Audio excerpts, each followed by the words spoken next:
The government says you should not have seen any of the information relating to Southport killer Axel Rudakubana because it could have collapsed his trial. The government says it was right for the Prime Minister to withhold information, for the police to withhold information, for the Crown Prosecution Service to withhold information, creating what many people described at the time as an information vacuum over this killer. Yet today, one former Attorney General says the government has interpreted its own rules far too broadly, that the British public, under the law of the land, had a right to know far more about what went on in Southport and about the man who committed those killings. My name's Tom Harwood and this is the GB News Originals series. The country reeled with shock and horror after the horrific stabbings in Southport this summer. 3 little girls died, taken away at the age of 6, 7, 8, 9. 3 girls dead, many more injured, and a rampage, a crazed, psychotic killer keen to kill as many little girls as he could. We now know that this is a man who had downloaded Al-Qaeda manuals on his computer. We now know this is a man who had produced the toxin ricin and had been arrested or at least stopped and found to have carried a knife on at least 10 occasions. We know this is someone who had a pathology obsessed with violence. Well, at least that's what it appeared to everyone who saw the material that this man was accessing. And the police found this material soon after his arrest. The public is only finding out the true extent of it now, however. The government says that this is because the trial could have been collapsed if the public knew too much too soon. If the jury was swayed from outside reporting, that could have ended the trial. However, that is an incredibly maximalist interpretation of the 1981 Contempt of Court Act. It's completely true that journalists, politicians, everyone needs to be incredibly careful about information that could bias a jury, that could perjure a trial, that could prejudice what is the natural course of justice. However, there is a world of difference between information that could prejudice a trial and information that does not run that risk. It seems that the government and all those in authority put all information into that prejudicial basket when perhaps they need not have done. Indeed, we saw 2 very clear examples of this when 2 further charges were added to the charge sheet of Axel Rudakubana in the months before the trial was due to start. Yes, it was announced to the public that terror charges were added to the list. Those include, of course, owning that terrorist manual, that PDF document from Al-Qaeda, and possession of the toxin ricin 2. Those both added to the charge sheet, the list of charges put against Axel Rudakubana. So, clearly, it was right that the British public could know those 2 details before the court date was set, because clearly we were told. It's just we were told many months after we could have been told. Yes, it's clear that the police themselves found this terror PDF manual on Axel Rudakubana's computer within the hours after the attack. Within 24 or 48 hours after Rudakubana killed, the police knew he had that terror training manual.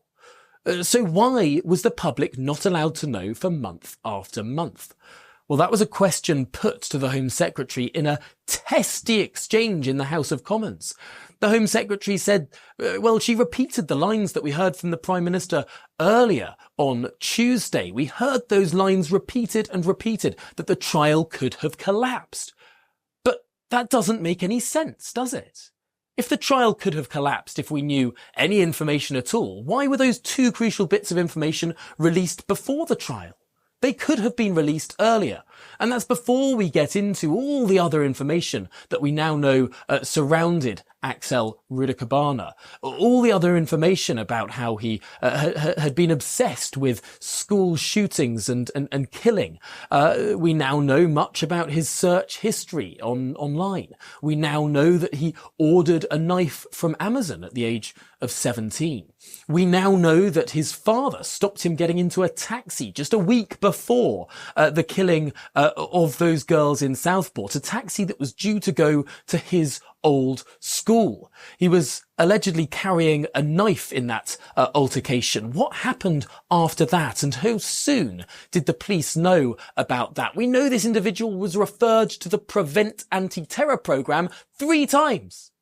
3 times in 2019 and in 2021, yet nothing was done.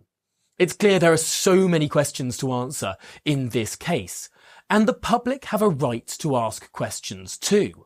Ask questions like, why really weren't people told precisely what was going on sooner? Everyone accepts there's some information that of course should have remained private. There's some information that might have prejudiced a trial, and therefore it's completely right. As we've seen in other trials, as the Home Secretary made this point, not all information is given out. And yet this was an entirely maximalist version of that mantra. Almost no information was given out. And the contention here is that there is a sliding scale. It's not all of one and it's not all of the other. You can release some information before a trial like this. Indeed, particularly if there is an information vacuum that is riling up disorder in the country. In fact, it becomes the imperative for the government and the authorities to release that information, to get to the truth. At least that's what former Attorney General Michael Ellis told me earlier on GB News. Quite frankly, I don't buy the government's position at this stage. I just don't think it's enough. They have said that they're going to have an inquiry and that there should be no stone unturned. And I think part of that inquiry now should actually include what was said after arrest. They seem to be implying that the inquiry should leave no stone unturned, and there's all these comments about how it'll dive into all the detail. But what about what happened afterwards? Because there is great concern here that the vacuum that was created actually amounted to disinformation. And that is actually very damaging to the interests of justice. What is relevant here is, and what Yvette Cooper has reiterated in the Commons, is the Contempt of Court Act. It's a 1981 Act. But as Mark will know from his years of covering criminal stories, it's actually, there is a threshold to reach before you are in danger of disturbing a trial. And of course, it's very important that we don't disturb trials, because one of the things that the Prime Minister has said, which is right, is that obviously if you do disturb the fairness of a criminal trial, you can jeopardise the interests of justice. But the Act says that there has to be substantial risk that the course of justice will be seriously impeded or prejudiced. Substantial risk of serious prejudice. And what has happened here to come close to justifying that terminology? So I think there's questions to be asked and answered here. I'm also concerned, as has been alluded to, about what they knew about this Al-Qaeda document, which apparently was some sort of academic study of Al-Qaeda tactics. Al-Qaeda, of course, is a proscribed terrorist organisation in the UK and the US and many other places.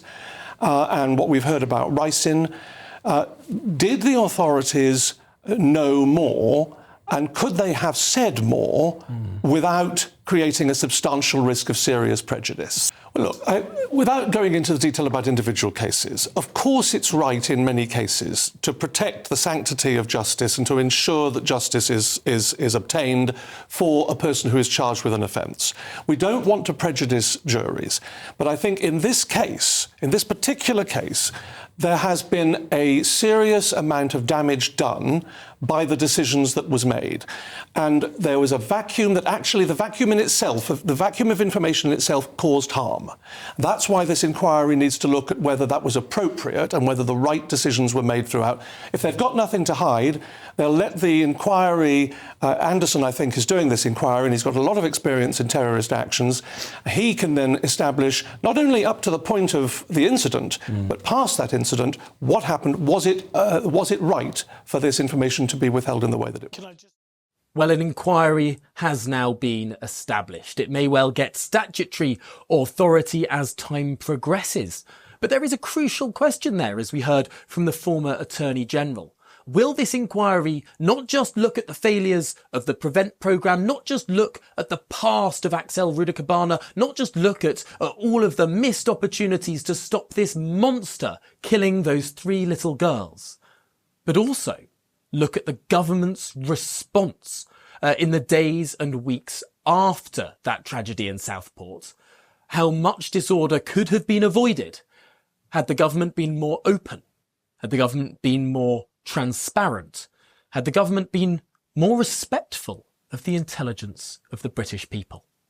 Big questions to be asked, both before and after that event. Let's hope this inquiry can get to the truth, not just of all of those failures that led to this tragedy, to what many people are describing now as a terror incident, to what might actually change the very definition of terror that this country has on its statute books. Let's not just think about what ran up to that event, but also what happened after it and what lessons should be learned by the police, by the government, and by the Crown Prosecution Service. Well, my name's been Tom Harwood for GB News Originals. Don't forget to subscribe as we follow the particulars of this case, this sentencing, and the long inquiry to come.